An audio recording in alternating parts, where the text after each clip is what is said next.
talking to the men inside here. God does not have any problems putting us through struggles. He's putting us through struggles to get us to be where he wants us to be.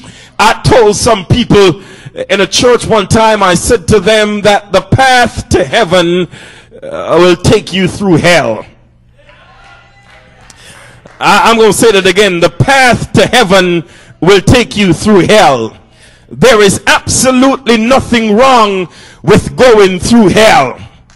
There is something wrong with stopping. You can say to somebody, I'm going through hell right now, but I'm not stopping, because where I want to go is on the other side of hell. And if I'm going through hell right now, it means I am on the right path. There was a goldsmith who had a piece of gold stuck to a piece of iron, and he shoved it down in the fire, and he kept it there for a while, and he took it out, he held it up before his face, he looked at it, and then he nodded his head from side to side, and he put it back in the fire. And after he did this about 3 times, there was a man who was standing up watching him very keenly, and the man went over, and the man said to him, I noticed that you stuck it in the fire 3 times and took it out and look at it, and then you nod your head and you put it back in, and when you took it out the 3rd time, you shook your head and you put it aside. Why were you doing all of that? And the man said to him, I was trying to make it into pure gold, and the only way to make it into pure gold is to put it in the fire and turn up the heat. And he said, the man said to him, how do you know that it has become pure gold? He said, I'll know that it has become pure gold when I burn all of the impurities out of it. The man said to him, how do you know that you have burned all the impurities out of it? He said, when I put it in the fire, when I take it up and hold it up before my face, if I see a reflection of myself in it, I will know I burn all the impurities out of it. And so God is saying to all the men in church today, I need a reflection. And so what I will do is, I will place you in trouble.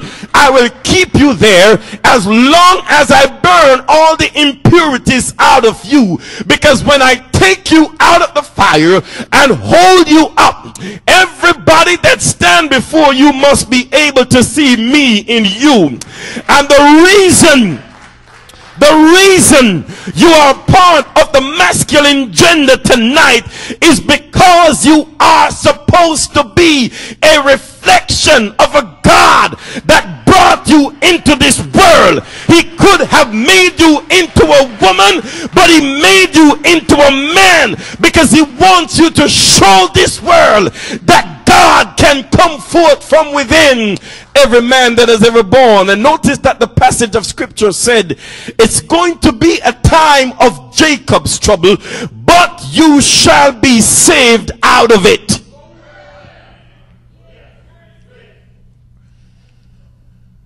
And when I got today, I think I have about 10 minutes left. When I got to the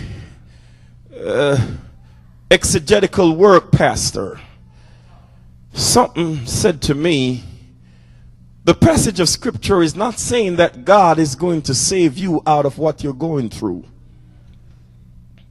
And that's the regular interpretation. Raise your hands. You can tell the truth.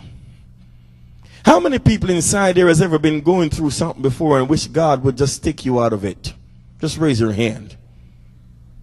I will raise my hand too, because sometimes I wish it would just go away.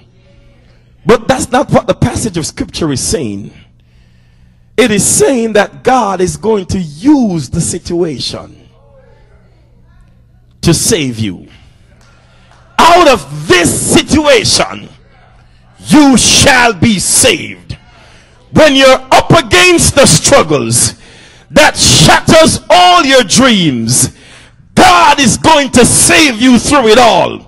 When your hopes have been crushed by the devil's manifested schemes, God is going to save you through it all.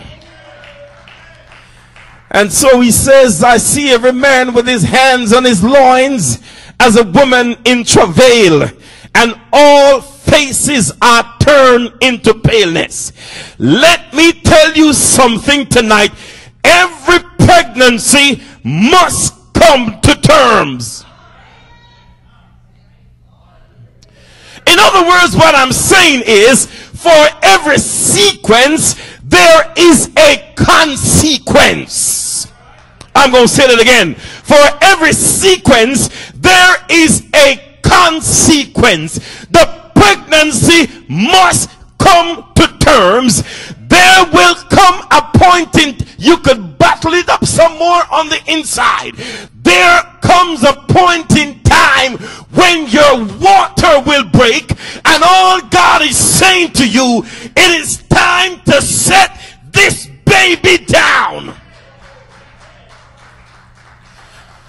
And so when the water breaks, they will rush the mother into the delivery room.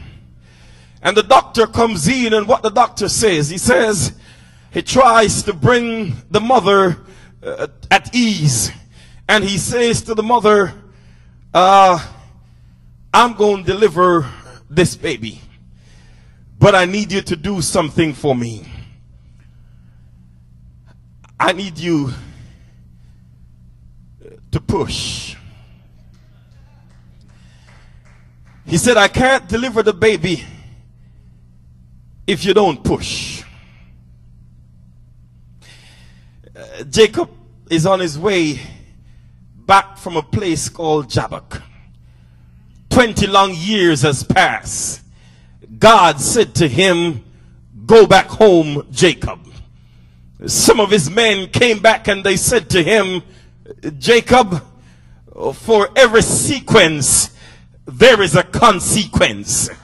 Your brother is coming with hundreds of heavily armed men.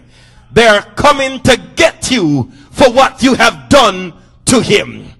Well, Jacob came to the point that night, church, where he had to say to the army, I have a score to settle. You go on ahead. And in the words of a song from my own region, cold ground was his bed, rock stone was his pillow, but there upon that stone he found a place of quiet rest, near to the heart of God, a place where sin cannot molest, near to the heart of God. And at midnight, church, the Bible said he started to wrestle with God. Let's go back in the delivery room. The doctor said, I am here to deliver this baby, but I can't deliver the baby until you push. Let's go back out there in the wilderness. At midnight, Jacob held on to God and he started to wrestle. Come back in the delivery room. The doctor says to the mother, P-U-S-H.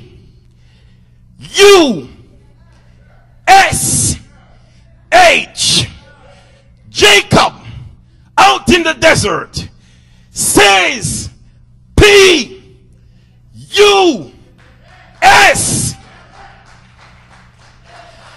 I don't know if I'm preaching to the right church tonight. I know you're a little bit kind of timid because you're not used to being here on a Friday night like this. But when you see me on the outside, say to me, Pastor, what was Jacob doing out there? I'm going to say to you, he was wrestling with God. I want you to say to me, no. For real, what was he doing? I'm going to say he was wrestling with God. I want you to say, be honest with me, Pastor. Tell me, what was he doing? I'm going to say to you, he was praying. And then I want you to ask me, how long did he pray for? I'm going to say to you, he prayed until something happened. You're missing it, church.